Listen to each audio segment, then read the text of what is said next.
When Accents Speak Louder Than Words by Beth Ruyungu. There's no escaping it. How you speak says as much about you as the words you speak. When I was young and sweet and living in a nurse's hostel in a dodgy part of London, a young man followed me down a dark street. It wasn't late, but it was winter, and away from the bustle of bright shop fronts, the road was lined with empty cars and unlit houses. I hadn't lived in the city for long, but something didn't feel right about the stranger who was keeping pace with me along the opposite side of the street. I stopped, pretending I'd forgotten something, and turned back toward the main drag. The man swung around and followed. I ducked into a newsagent and bought some gum, but when I emerged, there he was, on my side of the street now, looking at a shop window. Apparently, he wasn't pressed for time, but I needed to get back to my room to get ready for the night shift. I approached the man. He stiffened and stared harder at the window. Facing the back of his head, I asked, "Are you following me?" And he flinched as if I'd thrown something at him. He turned, and I could see that he was a little younger than me, around 20. "Are you Scottish?" he squeaked in a South London accent. "Nobody'd follow you if they knew you was Scottish." I knew what he meant. The Scots have a reputation. England still has parts of a wall the Romans built to keep Scottish savagery at bay.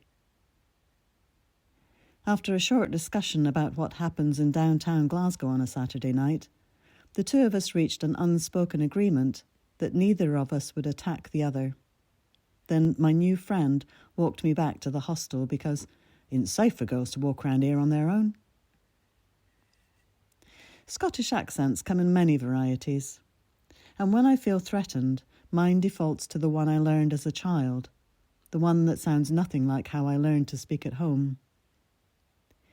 I spent my early years in Dundee, a grim city in Scotland's industrial belt. My family lived on a council housing estate. The sprawl of tenement buildings surrounded a scrubby patch of grass where parents sent their kids to play when they wanted some peace. My father was from Kenya, so my family didn't look like the other families on the estate. My brothers and I were the only biracial kids around, and we didn't sound like the other kids either. Dad had worked hard for the privilege of speaking the Queen's English, and he wasn't going to have his children sound like uneducated ruffians. We were taught proper pronunciation, and slang was banned. Out on the street, though, different rules applied. We lived in a proudly working-class neighbourhood, and the way I spoke was a problem. So when I put my shoes on to go out and play, I also put on my outside voice. It was harsh and unladylike, and came with a vocabulary that would have earned me a whipping from Dad, but it meant I could join in the games the other kids were playing. My industrial-grade Scots accent wasn't always helpful in tricky situations. Sometimes it was better not to say anything at all. Towards the end of my time in London, I moved into a dilapidated Victorian house with a group of friends. It was Brixton in the 1980s, and we were in the first wave of gentrification, recent college graduates living their boho years of stewed lentils and flea market winter coats. One night, I went out with friends, Dave and Anna, and took a bad choice shortcut. We were stopped by a guy with a knife. He was sweating bullets above the scarf tied round his face, even though it was freezing, and he was in shirt sleeves.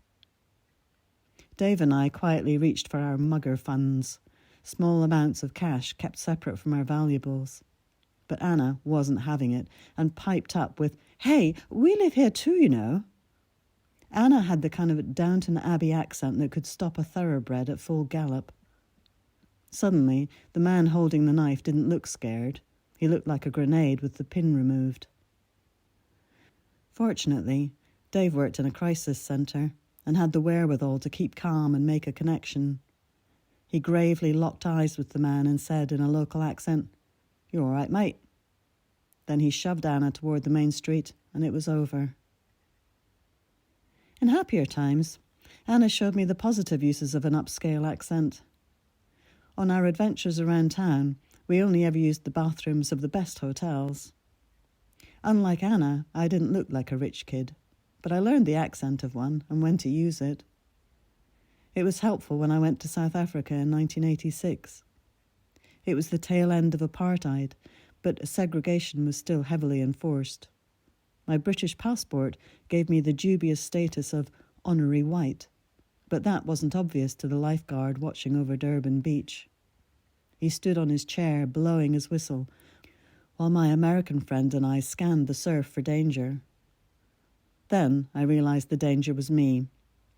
I ran over and asked, "What seems to be the problem?" in the plummiest voice I could fake. He went from beet red to ashen and sat back down without a word. Travelling from Johannesburg to Cape Town, I met people from across the race and privilege spectrum. They were warmly hospitable and welcomed conversations about the regime in their country. My accent and race mattered less the longer we talked, and I'm glad for what those conversations taught me about connecting with strangers.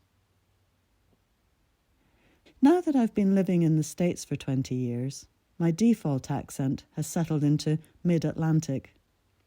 Which coast comes through the clearest depends on the ear of the listener. Brits say I sound American, and Americans love my British accent. Mention Scotland, though, or ask about my family, and the brogue thickens immediately. It used to make me feel like a phony, but I've made peace with it. We all play a part as we move through the world and meet new people. The way we dress, the words we use, and the customs we lay claim to are all learned behaviours, affectations to some degree. Now, in my 60s, I have a pretty good idea of who I am as a person.